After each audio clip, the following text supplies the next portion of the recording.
Hey, welcome to 12 Tone. It's hard to overstate the impact of The Clash's 1979 double album, London Calling. By that point, the band had already established themselves as one of the most important voices in the early British punk scene, but the pressures of touring and navigating the music industry were starting to weigh on them, and writing new music was becoming harder. Mick Jones, the band's primary songwriter, found himself faced with a year-long writer's block, and with deadlines soon approaching for their next album, The Clash decided to swing for the fences. They took the punk rock sound that made them famous and fused it with other genres the band loved, like reggae, rockabilly, and even a little jazz, crafting something bombastic and new without losing any of the raw intensity of their previous work. The result was their magnum opus, regularly hailed as one of the best rock albums ever made, and leading it off is perhaps the most explosive song of all, the title track, London Calling. Let's take it apart. The song starts like this, with Topper Headon laying down a solid foundational groove, and the first thing I want to talk about is how steady that beat is. When it comes to technical skill, punk musicians often get a bad rap. It's easy to assume that the sloppy aesthetic of the music is because the musicians themselves are sloppy, but that's rarely the case. Most successful punk artists were really good at their instruments. Headon was nicknamed the human drum machine by producer Sandy Pearlman because he simply didn't make mistakes. Throughout the song, Headon alternates between 5 main drum patterns, 6 if you count the breakdown. These, to me, are the primary architecture of the song, and listening for which beat Headon is playing is probably the best way to define the song's sections, so before we dive into the rest of it, let's run through them. The intro pattern is a militaristic marching beat. It's all quarter notes with a kick and hi-hat on every beat and a snare on the backbeat. There's no frills here, just a clean, clear statement of pulse. Once the bass comes in, though, he starts adding these beautiful tom fills at the end of every other bar,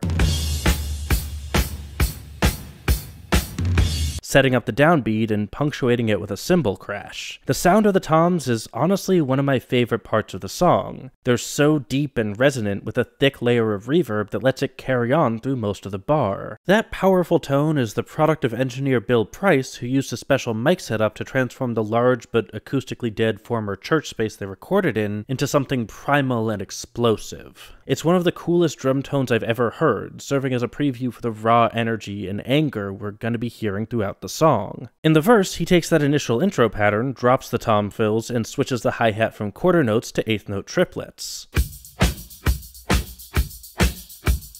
This constant barrage creates a more anxious, insistent kind of energy, which is contrasted against a more laid-back guitar rhythm, but we're not talking about the guitar yet, so don't worry about that. Point is, Headon is less focused on strong downbeats and more interested in explicitly outlining the triplet structure that defines the song's groove. In the second half of the verse, he switches from constant triplets to a shuffle. In the triplet part, all the hi-hats were pretty much the same strength, but once the shuffle comes in, you can hear him softening the offbeat ones to more clearly emphasize the beats, returning a bit to the metronome structure of the intro. This also lines up with a change in the guitar part that we are, again, not talking about yet. The fifth pattern comes in the chorus, and it's a little more elaborate, but it starts with the same shuffle groove as before. After beat 2 of each bar, he adds a second snare hit. He also decorates that extra snare with a cymbal sound, alternating between the crash cymbal in the first bar and an open hi-hat in the second. If you put that all together, it sounds like this, and it has a really cool push-pull pattern to it at a couple different levels. The added snare creates a bunch of extra rhythmic momentum that pulls your ear toward beat 3, but since he doesn't repeat it in the back half of the bar, the groove feels lopsided with extra emphasis in the middle. And the two cymbal sounds are also very different. The crash cymbal rings through the bar, but since the open hi-hat is also being used for normal hi-hat stuff, he has to quickly close it again, giving the second bar of the pattern a punchier sound. It feels almost like a punctuation to the previous bar. The cymbal is opening a door, and the hi-hat slams it shut. There's a sixth drum groove in the breakdown, but I feel like we should wait till we're talking about the breakdown to look at that, so let's go back and check out the other parts. The only other instrument that's in from the beginning is the guitars, but those are complicated, so let's skip them for now and look at Paul Simonon's bass. Don't worry, I promise we'll talk about guitars eventually. It's just gonna be a whole big thing, and it'll make more sense if we've already covered the bass. Simonon comes in after 4 bars when Headon brings in the tom fills and his line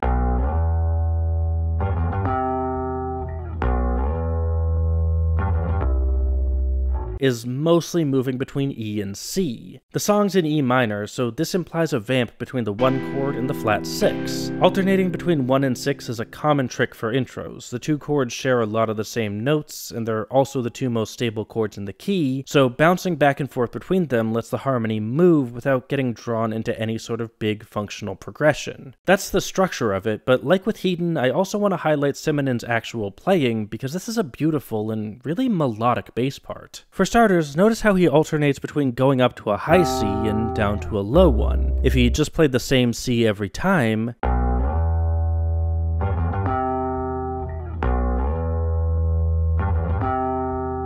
it'd still work exactly the same from a harmonic perspective, but by switching it up, he gives the line a more interesting melodic contour, and importantly, a 4-bar structure to match the guitar part. The other main melodic feature comes in the transition between notes. It's a subtle thing, but that's the point. The first job of the bass part is always to hold down the roots of the harmony, so if it gets too elaborate, it's not really doing that job. Good melodic bass writing, at least in rock, tends to play around in the margins, emphasizing the chord roots first, then adding more decorative elements to tie those roots together. Simonen spends most of each bar just holding a note, then on the last beat drops in one of 2 figures. When he's moving from E to C, he does this little trill thing, going from G to E back to G and ultimately to C. This highlights the connection between the 2 chords. I said earlier that E minor and C major share a lot of notes, and these are the specific notes they share. Noodling around on them means you can start on one chord and exit on the other without really drawing attention to the transition. It also lets him approach the C from G, the 5th of the chord, which gives a more satisfying resolution than jumping straight from E. Returning to E, he does the same 5-1 resolution, but with no trill, instead just playing B for an entire beat. While the first figure emphasized the similarity of the 2 chords, this one emphasizes the difference. B is the only note in E minor that's not also in C, so leaning on it so heavily in the bass means drawing a clear, unambiguous line between the 2 chords. That's especially true after the high C, where he drops down a minor 9th in order to reach a low B and preserve that scoop up. But okay, I've put it off long enough, let's talk guitars.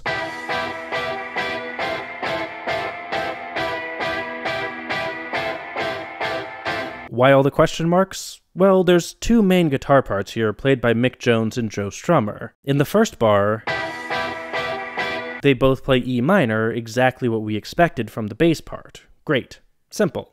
I'm sure the next bar will be just as easy. Uh-oh. Strap in, folks, this ride's about to get bumpy. Remember, this is where Simonen moves to the high C, so we're expecting a C major chord, and, sort of. Mick Jones seems to mostly stick to the same E minor chord shape, although it kinda sounds like he slides one of the B's in the middle of the chord up to a C, turning it into a sort of C major 7. It's a little hard to tell from the recording, for reasons I'll get into in a moment, but he said in an interview that he had to figure out a trick with his little finger in order to play both chords in the intro smoothly, which lines up with how he'd play that. Strummer, on the other hand, responds very differently to the C in the bass. While Jones is at least begrudgingly playing a C major chord, Strummer decides instead to play F major, which, in his defense, does contain the note C, so that's something. Smash that together with Jones's chord and you get this, which on paper looks pretty inscrutable. What chord is that? C major 13 at 11, E minor flat 6 flat 9 at 11, F major 11, G 13 at 11? It's definitely something with an 11. Any of these jazz chords might be an appropriate label for this collection of pitches, but none of them would realistically be voiced like this, haphazardly smashing all the notes together with no regard for all the dissonant clashes it creates. No, this isn't really a chord, it's a mess, or at least it would be if both guitars were played at the same volume. But they're not, and therein lies the trick. Jones's sort of C chord is significantly louder, with Strummer's F chord mixed way in the back, and that difference in volume is enough to create a tonal hierarchy. It's clear from context that Jones, not Strummer, is the one playing real chord tones. Strummer's line isn't part of the harmony, it's a sort of counter-harmony, crossing over the main progression to create an uncomfortable tension. From there, Jones returns to a normal E minor, but Strummer continues up to G major. This one's a lot less complicated. E minor and G overlap a lot, so we can read this as just E minor 7. I probably wouldn't because it hides the moving structure of Strummer's part, but the point is the two chords sound fine together. There's no minor seconds or anything to worry about. And finally, Jones goes back to the C voicing and Strummer returns to F major, getting the same dissonance again, but this time approaching it from above. Notice how the movement of Strummer's part matches with Simonon. They start by moving up together, and then they both go down. It's in different ways and by different amounts, but there's a sort of echoing to the motion that ties the whole section together. So that's what's going on with the chords, but I want to step back for a moment and talk about what it means. With all this information, what is the actual chord progression here? I'd say it's 4 bars of E minor. That's what feels right to my ears. Now, that's probably not too controversial in bars 1 and 3. Where that claim gets tricky is bars 2 and 4, where Simonon and Jones are playing C major 7, and Strummer's... well, we already talked about what Strummer's doing here. Again, the volume on his part is too low to really feel like he's part of the chord, but it still creates this undertone of dissonance that kind of envelops the C from Jones's voicing. Again, I'm not even 100% sure there is a C in Jones's voicing. Someone's playing it, but that could just be bleed over from Strummer, and even if it is Jones, the rest of the chord voicing stays so perfectly still that I don't really process this as a move to a new chord. It's more like E minor flat 6. Admittedly, Simonon does very clearly play a C here, but again, he's laying out for the first 4 bars, so my sense of harmony is established before I get any information from him. So we're left with a progression that, when viewed from one angle, is moving a lot, but from another, it's perfectly still. All the little harmonic clashes contained within that static structure paint a picture of stale urgency. London Calling is more or less a laundry list of all the problems in society that Joe Strummer is mad about, from police brutality to food scarcity to the music industry, but most of all, he's singing about inaction. While some of these issues were still fresh in the cultural memory of the time, like the 3 Mile Island meltdown earlier that year, many are things that had been around for generations. Many are still around today, over 40 years later, and they're getting worse. And we can see that in the song's tagline. London Calling is a reference to the station identification used by the BBC World Service to broadcast news into occupied European countries during World War II. This is London Calling in the Overseas Service of the British Broadcasting Corporation. The song is about modern issues of the time, but it recognizes those issues are deeply rooted in British history. As the tension of the intro builds, we get another guitar overdub playing a single note G in the same marching rhythm,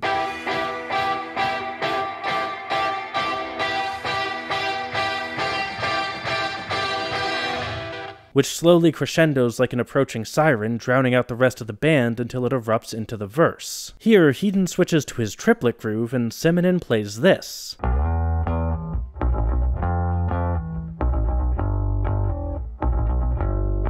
Similar idea to the intro, mainly sitting on chord roots with little triplet fills in between, but this time the fills are all the same, mostly emphasizing B to create a consistent melodic turning point throughout the phrase. That's particularly important because this time he joins Strummer on an F for the second chord, giving us this striking tritone leap that punctuates the ominous presence of the flat second. And that's something we haven't talked about yet. Using F instead of F sharp does a lot of things here, but mostly it puts us in Phrygian, the dark, brooding cousin of the minor scale. Phrygian is popular in metal to convey a sense of imminent danger, and this accented move from E to F delivers that urgency. Remember that, it's gonna come up again later. After the F, he drops down to a low G and stays there for 2 bars. It's a little interesting that he'd use the low G. After all, he's walking up the scale here. Why not continue up?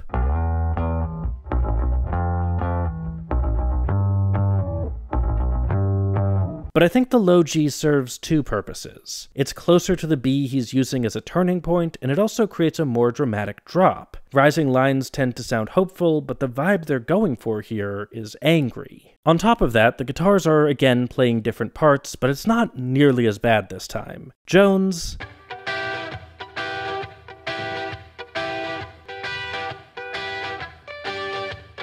is playing 3 bars of E minor and 1 bar of G major. Strummer, on the other hand,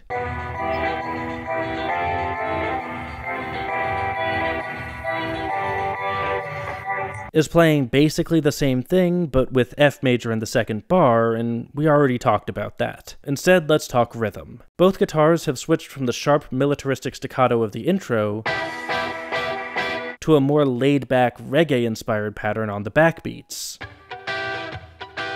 This kind of reduces the energy, but I don't think it implies any sort of relaxation. We've just switched from yelling to seething rage. And we don't even stay there for long. In the second half of the verse, where Hedon brings in the shuffle groove, the guitars are right back to quarter note stabs.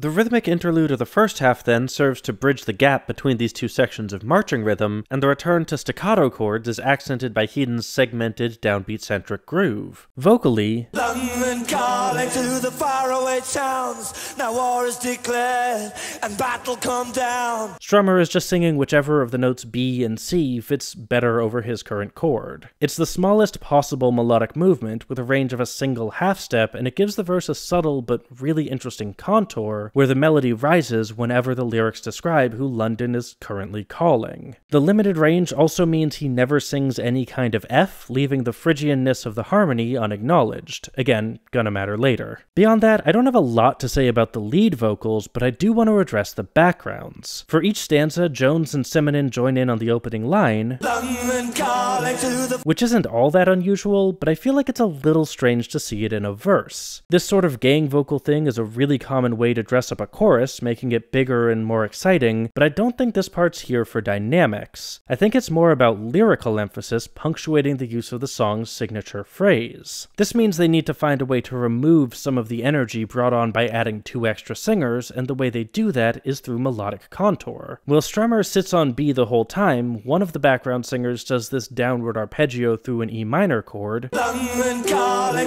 giving the whole thing a clear downward trajectory. I mentioned earlier that rising melodies feel hopeful, and as you might imagine, falling melodies are the opposite. They feel more calm and subdued, so adding a touch of that to the background line helps diffuse the dynamic bomb that is a gang vocal refrain. This brings us to the chorus, where Hedon switches to that more elaborate beat with the cymbal crashes. Over top of that, everyone finally agrees on chords. Jones, Strummer, and Simonon all play a 2-chord vamp from E minor to G.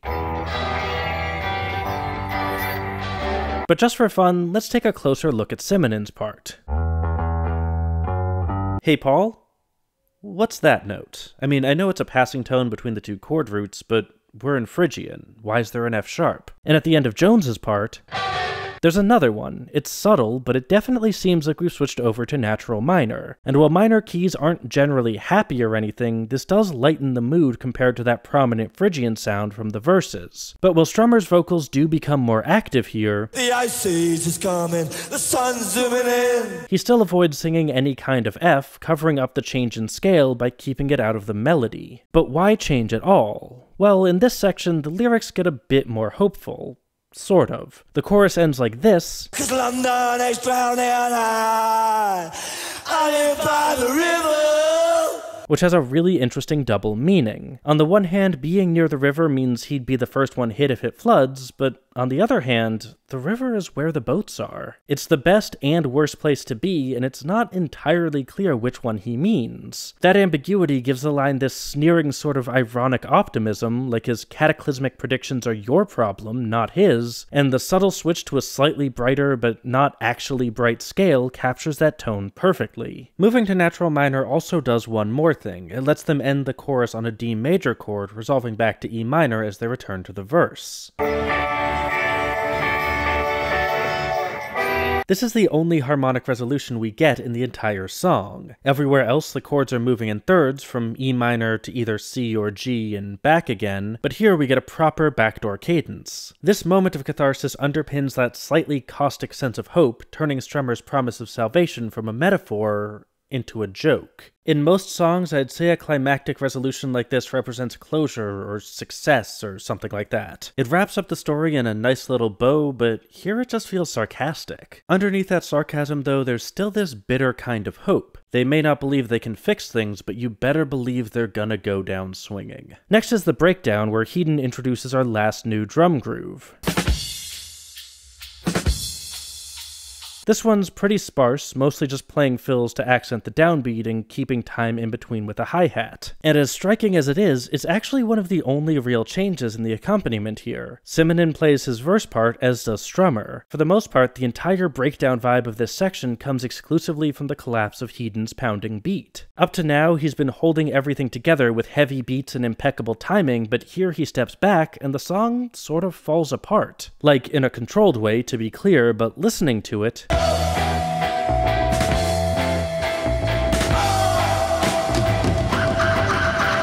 you can really hear how all the different parts relied on him and how much more chaotic it sounds when he's only really giving you downbeats. You can also hear Strummer's seagull cries, which give the section a haunting, animalistic sound. Honestly, the tone of his voice reminds me of this scene from The Warriors. Warriors, come out to play!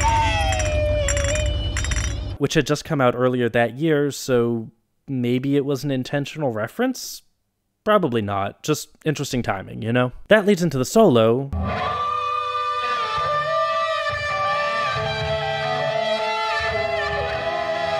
And oh boy, again, a lot to unpack here. First, and most importantly, it's backwards. The thing Jones actually played sounds like this.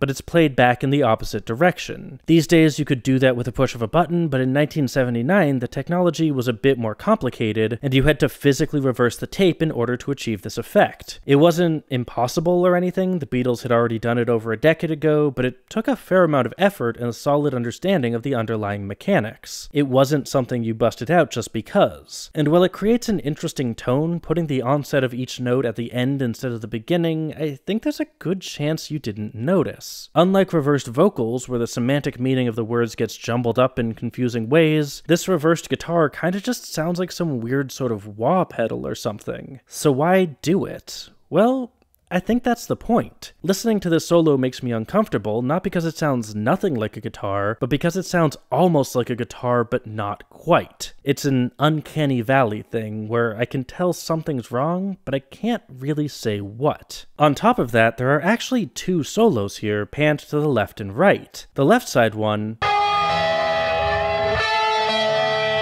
is slow, playing dyads with E on top and a chromatically moving line underneath, while the right side has a faster, blues-based approach. Combining these two very different solos at the same time creates a really chaotic atmosphere, especially once you add in the reverse aspect of it, but the gaps in the left side line give it just enough of a call and response vibe that it manages to hold together. Still, for a song about the world falling apart, this is kinda the perfect solo, and it's a really clever use of the available technology. And that's pretty much it. London Calling is, in some ways, a time capsule to the turbulent world of the late 70s, but listening back to it, the most striking part is how relevant it still feels. It's an anthem of revolution, but many of the problems it sought to address are still here. The references to climate change are particularly alarming 40 years on. But beyond the lyrics, I think the song is also a clear example of the musical power of punk. A naive understanding of the genre might have predicted that this analysis would be pretty straightforward, but time after time we saw them pull out new, innovative ideas, things like clashing chords between the two guitars, shifting the scale in the chorus, and recording two backwards guitar solos in order to capture exactly the atmosphere they wanted. Now, I'm always hesitant to gush about musical complexity because I don't think it's the same thing as musical quality. I don't need to prove that punk requires technical skill in order to prove it's good art. That's not really something you can prove. But a song like London Calling isn't something that happens by accident. You can't just bang out some chords and hope to create this. The Clash were very intentional here in ways that are easy to miss if you're not expecting to find them, but I don't actually think that's surprising. It's easy to underestimate the punk scene, but it's been home to many of the most innovative artists of the last 50 years, and the Clash are near the top of that list. Anyway, thanks for watching, thanks to our Patreon patrons for making these videos possible, and extra special thanks to our featured patrons, Kevin Wilamowski, Susan Jones, Jill Sundgaard, Duck, Howard Levine, Warren Huart, Damien Fuller-Sutherland, and Jon Hancock. If you want to help out and help us pick the next song we analyze too, there's a link to our Patreon on screen now. Oh, and don't forget to like, share, comment, subscribe, and above all, keep on rockin'.